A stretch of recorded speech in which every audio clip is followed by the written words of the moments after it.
Ini saya mencoba memberikan mindset dulu nih pada kalian. Kenapa? Karena di dalam materi Kesmas ini tentang konsep program pencegahan dan pengendalian penyakit itu harus mindsetnya dulu nih ya. Ada pencegahan, ada pengobatan, ada pemeliharaan. Pencegahan itu masuk yang namanya prevention, pengobatan medication, ya, pemeliharaan recovery. Ini macam-macam nanti. Kita ada seperti yang saya sebutkan sebelumnya, ada rentang sehat sakit.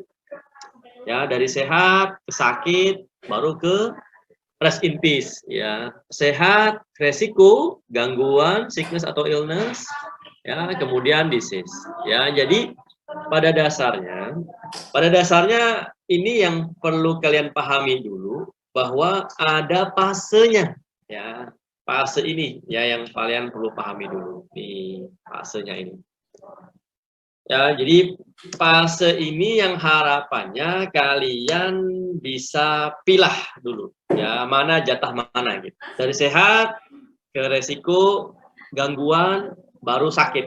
Ya, sakit ini bisa berbentuk sickness maupun illness. Baru masuk ke disease, ya, penyakit. Baru apakah nanti sembuh ataukah ini dan rest in peace. Jadi jatah kita itu sebenarnya bisa di semua. Hanya ya yang perlu dipahami adalah literatur. Ya, kalau literaturnya Anda dan saya sama, kita bisa berbicara di semua fase sehat sakit. Dari sehat, resiko, gangguan, sickness, illness, sama disease. Kita bisa bicara. Tetapi kalau literaturnya nggak banyak, ya yang dibicarakan cuma sehat sama resiko saja untuk Kesmas. Padahal kita bisa mencegah semua. Di sini yang kalian perlu pahami lagi adalah bahwa ada fase yang tadi saya sampaikan bahwa ini ada dari sehat, itu ada individu yang sehat, ada keluarga yang sehat, ada kelompok yang sehat. Kelompok ini macam-macam ya, ada kelompok pelajar, ada kelompok pedagang, ada kelompok pekerja, karyawan, lepas, yang informal, formal, sama non formal gitu.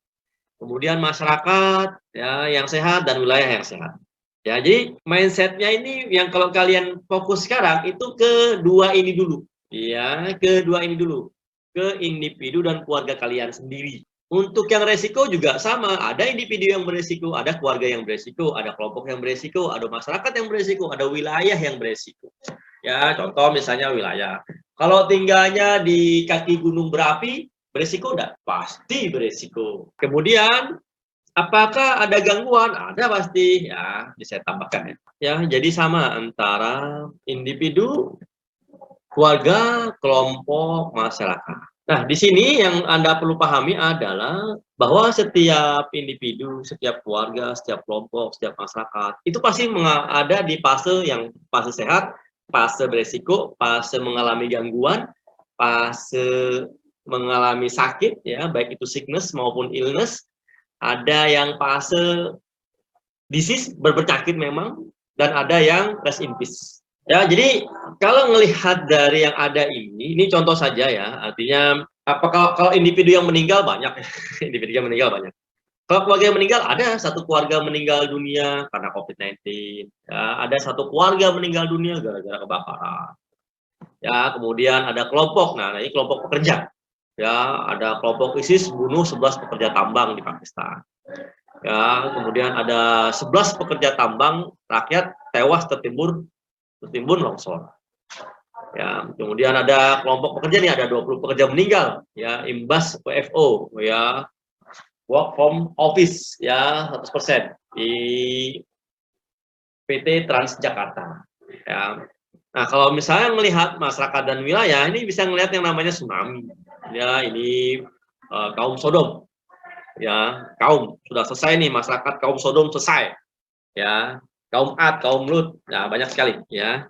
Nah, ini yang kalian bisa cermati dari contoh-contohnya. Ini banyak semua sebenarnya contoh-contohnya. Konsep pencegahan pada individu, ya, ini kita mencegah sakit. Ya, mencegah individu yang sehat jangan sampai sakit. Mencegah individu yang sakit jangan sampai mengalami keparahan.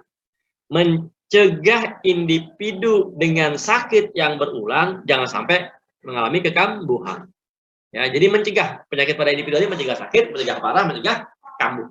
Ya, jadi bisa diterapkan pada konsep pengendalian penyakit pada menular maupun penyakit tidak menular. Kalau pada keluarga juga sama, ya mencegah sakit, ya pada keluarga dan rumah sehat nih, ya artinya kan seperti yang sudah saya sampaikan sebelumnya bahwa standar kita adalah standar keluarga sehat dan standar rumah sehat. Jangan sampai anggota keluarganya menderita sakit atau gara-gara rumahnya orangnya bisa menderita sakit. Kemudian mencegah keparahan pada keluarga dengan anggota keluarga yang sakit dan rumah kurang sehat. Nah, ini untuk mencegah keparahan. Ya, ini seperti waktu bertemu dengan ya waktu itu ada Mbak Rika meneliti tentang TBC.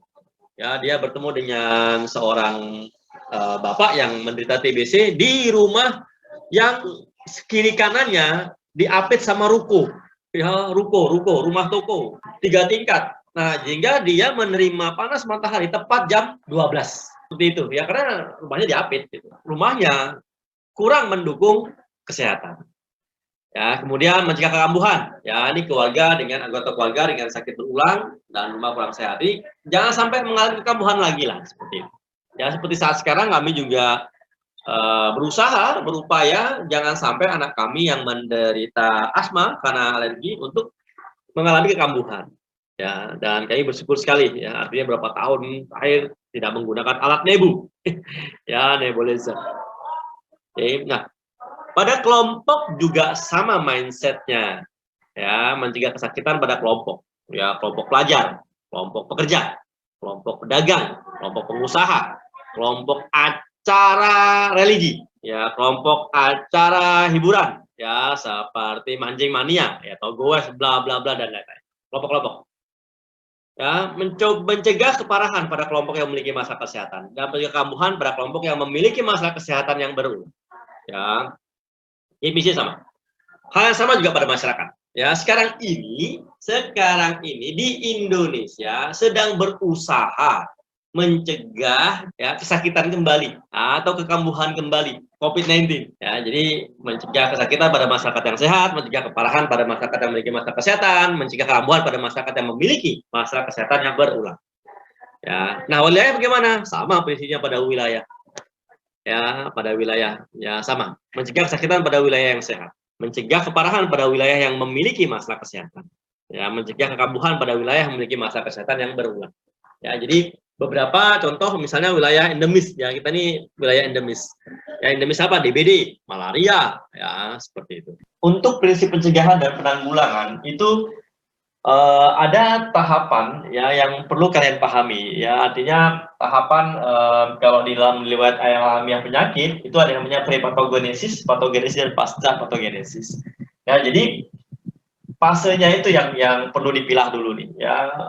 Prinsip pencegahan dan penanggulangan penyakit sebelum kejadian, artinya sebelum penyakitnya ada. Ya, seperti contoh begini.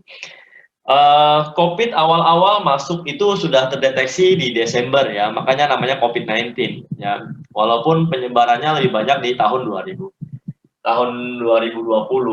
Nah, yang perlu dipahami adalah pencegahan dan penanggulangan sebelum COVID-19 masuk ke Indonesia itu mestinya ada gitu ya. Jadi ini juga yang besar ya, artinya dalam sebuah wilayah.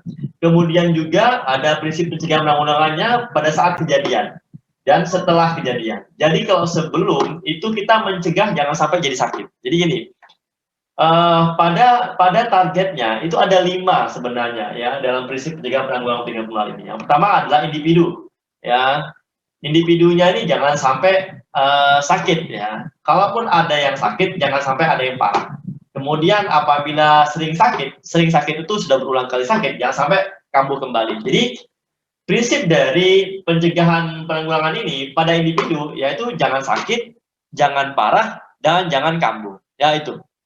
Sedangkan yang target pada keluarga, kelompok masyarakat dan wilayah pada dasarnya sama ya, pada dasarnya sama. Hanya jumlahnya saja dan besarannya yang berbeda. Nah, dari pemahaman tentang ini, prinsip-prinsipnya kita bicara tentang yang namanya strateginya, ya bicara tentang strategi. Jadi untuk Pencegahan ini di epidemiologi itu ada kami sudah temukan ada 3 strategi ya. Yang pertama ada strategi batasi agent ya, kemudian kendalikan environment, kemudian ubah perilaku host ya. Untuk batasi agent itu secara spesifik pada penyakit menular itu adalah membatasi penyebabnya, kemudian faktor resikonya, kemudian faktor pencetusnya ya. Nah, kemudian yang perlu dikendalikan adalah environment dan fasilitas kesehatannya. Nah, di sini dari sini hasil identifikasi ini ada yang namanya faktor pendorong. Faktor pendorong itu faktor yang mendukung berkurangnya atau tidak terjadinya sebuah masalah kesehatan. Nah, contohnya begini. Kalau boleh untuk permasalahan penyakit menular ini, yang paling biasa adalah di antara semua, kalian tuh kebanyakan hampir rata-rata sudah pernah menderita diare dan ISPA, ya, artinya batuk pilek. Nah, ini juga yang perlu kalian pahami bahwa pada individu, ya contoh saja, ini saya hanya mencontohkan ya, saya sharing apa yang saya pernah alami dulu. Waktu saya masih kerja di rumah sakit, itu saya pernah mengalami yang namanya flu Hongkong. Flu Hongkong itu apa ya, sakit beda dengan flu-flu yang biasa. Sakitnya itu seperti menyerang di semua persendian ya, persendian. Jadi sakit sekali. Saya merasakan tuh sebaiknya dilepas saja semua organ-organ ini ya, artinya supaya jangan saya merasakan sakit tersebut.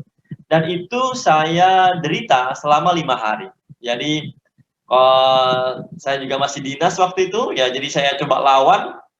Ya, saya rasakan sakitnya menderitanya itu selama 5 hari. Obat rumah sakit sudah saya minum ya.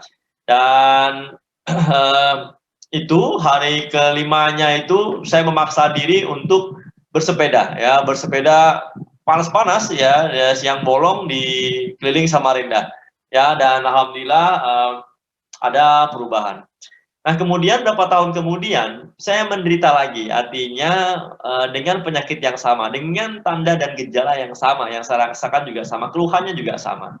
Nah, tetapi bedanya adalah saya menderita sakit itu selama 3 hari, ya, selama 3 hari. Yang awal pertama 5 hari, yang kedua 3 hari. Nah, 2 tahun kemudian itu pun yang kedua itu gara-gara saya PP ya, naik motor ke Sengata, pulang pergi ya, dan itu lelah sekali, jadi saya kena situ. Kemudian di 2 tahun setelahnya saya mengalami hal yang sama nih ya, setelah pulang dari Sengata juga saya menderita sakit. Hari Seninnya saya jam 8 besok pagi saya harus mengajar, jadi malamnya saya sakit dan itu saya derita selama 3 jam, dari jam 9 sampai jam 12 malam. Pagi jam 8 saya mengajar dan itu saya sempat sampaikan waktu itu, saya lupa angkatan kelas berapa, bahwa saya menderita sakit tersebut. Artinya ada perubahan yang terjadi di diri saya. Artinya bukan penyakitnya sama, tetapi diri saya meningkat daya tahan tubuhnya. Nah, hal yang sama nih sebenarnya. Jadi pada prinsip pencegahan ini adalah kalau boleh nih saran saya pada individu, cobalah ada diri sendiri gitu. Ya, diri sendiri. Standar saya saat ini kalau kena flu, yang menderita flu itu paling full hitungan jam sembuh ya. Bagaimana dengan kalian? Apakah di fase yang di waktu yang sama? Artinya kalau kena flu hitungan jam sembuh gitu. Ya, bukan berhari-hari atau berminggu-minggu. Ya, jadi itu yang terjadi. Kenapa kebanyakan flu itu ya karena daya tahan tubuh yang lemah gitu. Ya, ini juga ya, yang jadi pada prinsipnya bisa dilaksanakan ya, bisa dilaksanakan, bisa diupayakan, bisa dicarikan solusinya ya untuk pencegahan tersebut. Nah, beda lagi apabila saat ya, pada di fase saat, artinya orang ini sudah sakit nih, jangan sampai dia bertambah parah gitu. Ya, kita bisa cegah gitu. Ya, kemudian apabila sering sakit kayak misalnya flu sering berulang-ulang, ya jangan sampai kambuh gitu. Ya, saya bersyukur sekali kejadian terakhir saya menderita flu Hongkong itu tahun 2009. Ya, dan ini sudah tahun berapa ya? Ya, sudah lebih daripada 10 tahun ya. Saya bersyukur sekali tidak ada keluhan, tanda dan gejala penyakit tersebut berulang lagi. Artinya Itu yang patut saya syukuri saat ini. Artinya gini, saya sudah menerapkan sebenarnya bukan teori dari apa yang saya sampaikan pada hari ini, ya. Artinya kalau mau contoh, ayo saya contohkan nih gitu, beberapa orang saya bisa tunjukkan orangnya nih untuk kalian bisa belajar langsung pada penderitanya, ya. Ini juga yang harapan saya bahwa perlu banyak membaca sebenarnya ya, perlu banyak membaca. Nah, untuk melihat faktor resiko pada individu, keluarga, kelompok masyarakat dan wilayah itu perlu kejelian dan perlu latihan memang. Contoh begini, kalau kalian kena diare, saya tidak akan bertanya kamu dari mana, tidak gitu. Ya, kalau Anda kena diare, yang saya tanyakan cuma pertanyaannya sederhana. Kamu makan apa atau minum apa? Itu aja. Karena sudah jelas gitu ya, kalau diare lebih banyak ke foodborne disease ya. Gitu. Jadi artinya ya pasti karena faktor makanan dan minuman nih gitu.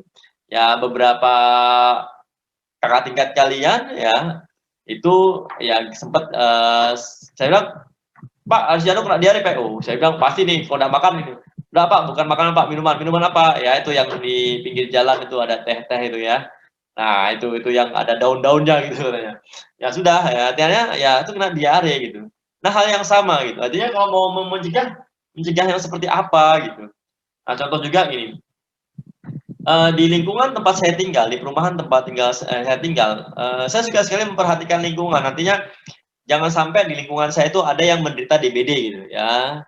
Jadi beberapa perindukannya ya, breeding place-nya dari Aedes aegypti itu pasti saya buang gitu kalau di perumahan sambil jalan. Oh ini buat genangan, jadi genangan nih, ya saya buang. Nah tapi saya dikondisikan ada buku juga ya, buku tentang demam berdarah ini ya, dan saya nanti saya akan share ke kalian karena bukunya saya akan bagikan gratis ya. Buku itu tentang DBD ya, dan anak saya sempat menderita DBD ya, dan itu bukan tertular karena ada di lingkungan sini ya. Waktu itu pas liburan anak saya ke daerah Lojanan. Nah, di Lojanan itu endemis ya di sana ya, dan beberapa tetangga sudah ada yang terkena, jadi anak saya sempat kena demam berdarah tersebut.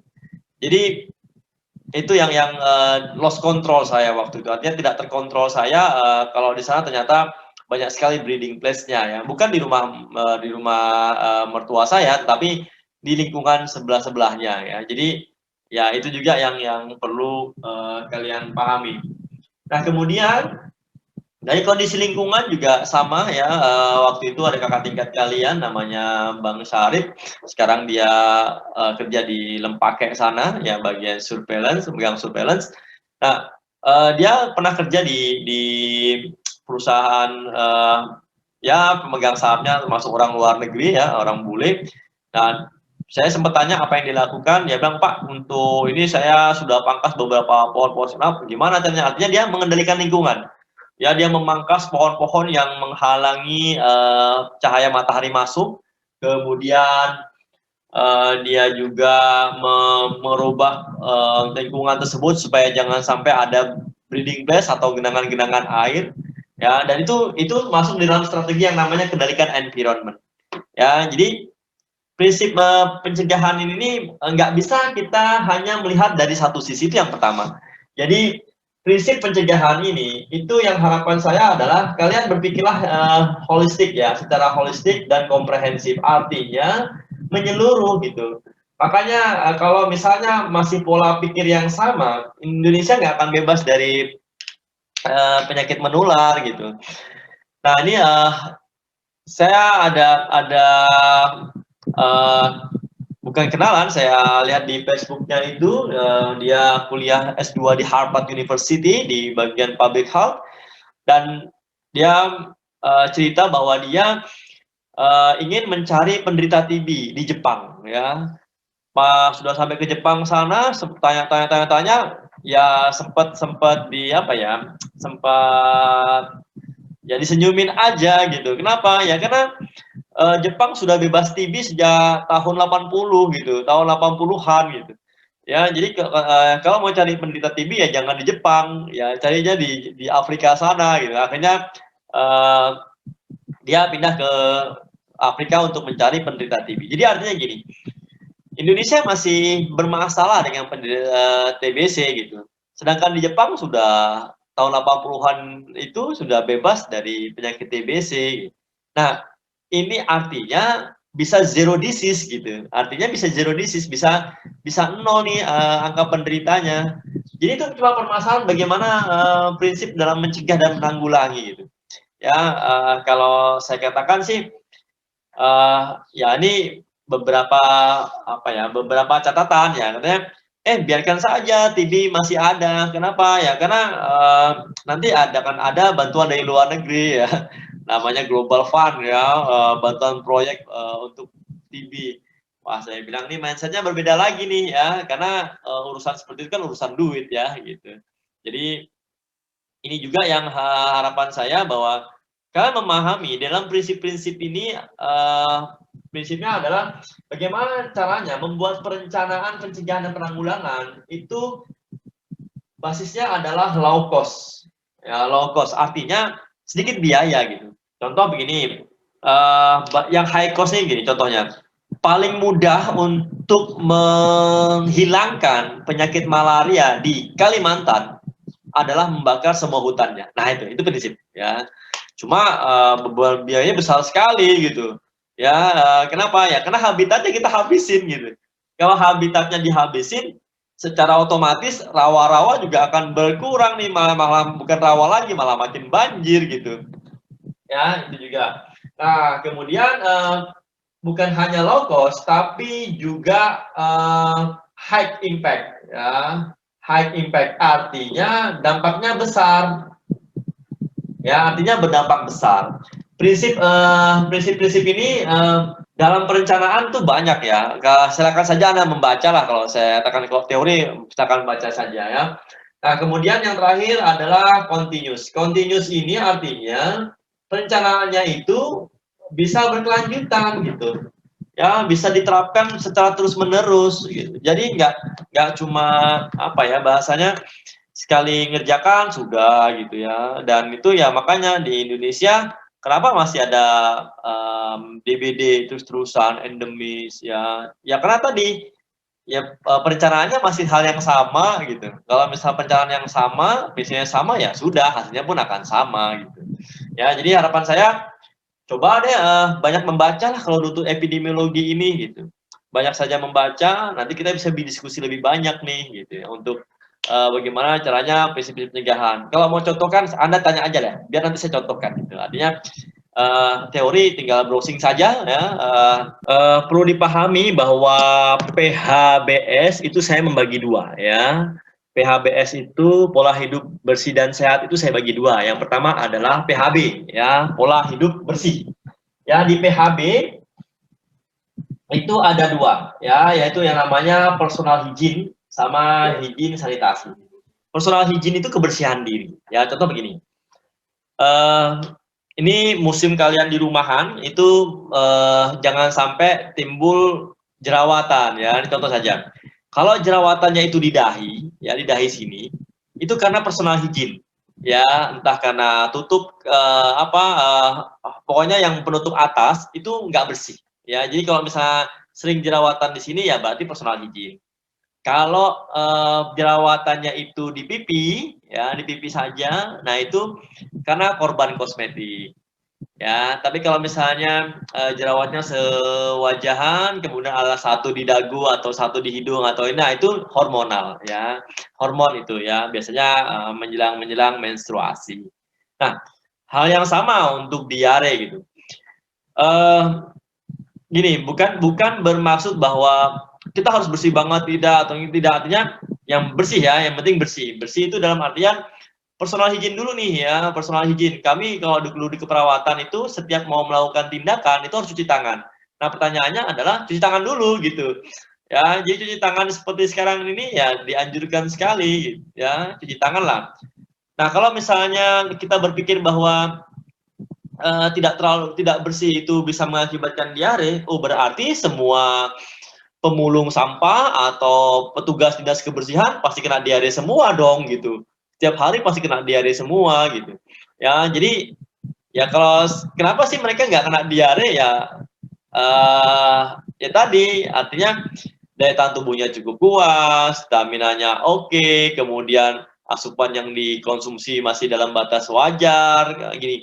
Saya pernah mengambil contoh E. coli penyebab diare di Sungai Karangmumus ya. Waktu itu ada 3 sampel. Yang pertama adalah sampelnya di Jembatan 1 ya, Tempekong sana. Kemudian Jembatan 2 di Pasar Sungai Dama ya. Terus yang ketiga di Kehewanan ya. Nah, dari situ ternyata jumlah E. coli-nya berbeda. Ya, jumlah E. coli-nya berbeda. Ya, jadi setelah diletakkan di agar-agar untuk bahan tumbuhnya, banyak sekali yang di Jembatan 2 ya, artinya di Jembatan Sungai Dama. Kenapa ya? Karena sana gede-gede pasar gitu. Ya, tetapi yang paling sedikit di mana? Di Jembatan 1. Kenapa ya? Karena campuran antara Sungai Mahakam dengan Sungai Karangmumus gitu ya. Tadi di Sungai Karangmumus ya, bukan Sungai Mahakam. Nah, jadi untuk permasalahan diare ini saya rasa waktu saya ditraktir makan tahu tek-tek ya. Kakak sama adik saya itu nggak mengalami diare. Tapi bukan gini, bukan diare ya sebenarnya. Kalau diare itu harus lebih daripada 5 kali BAB encer, nah itu diare. Tapi kalau misalnya hanya yang tadi sudah BAB kemudian BAB lagi, nah itu bukan diare ya, bukan diare. Jadi artinya tergantung penyakitnya, tergantung ini. Kalau saya sih contoh saja waktu saya kena diare itu bukan hanya diare ya, tapi muntaber ya, sudah dengan muntah-muntahnya. Saya ingat sekali saya diberi kepiting ya, waktu dari Muara Badak itu diberi kepiting. Nah, ternyata kepiting yang diolah salah satunya itu kepiting mati. Ya, kepiting yang sudah mati diolah gitu, dimasak ya. Dan ternyata ya kumannya banyak sekali. Nah, untungnya kepiting itu saya yang makan gitu, bukan anak saya gitu, bukan istri saya, tidak. Artinya saya yang makan. Wah, itu rumah mama saya singgah di rumah mama saya itu di pasar pagi depan kantor kelurahan sampai di Lojanan itu berangkat jam 7 malam ya, habis maghrib saya berangkat dari situ sampai di Lojanan kilometer 1,5 ya, dekat depan perumahan Haji Saleh itu jam 11 malam. Bisa dibayangin ya. Ya, dari jam 7 sampai jam 11 malam. Ya, lama sekali. Ya, lama sekali. Itu di perjalanan muntah BAB saya ya, karena tadi makan kepiting yang mati tadi gitu loh. Ya, tapi saya bersyukur sekali saya yang makan. Kalau anak saya mungkin sudah pasti opname itu. Ya, untung daya tahan tubuh saya masih saya kuat, masih kuat lah pada saat itu. Jadi kalau boleh ya daya tahan tubuh ya, daya tahan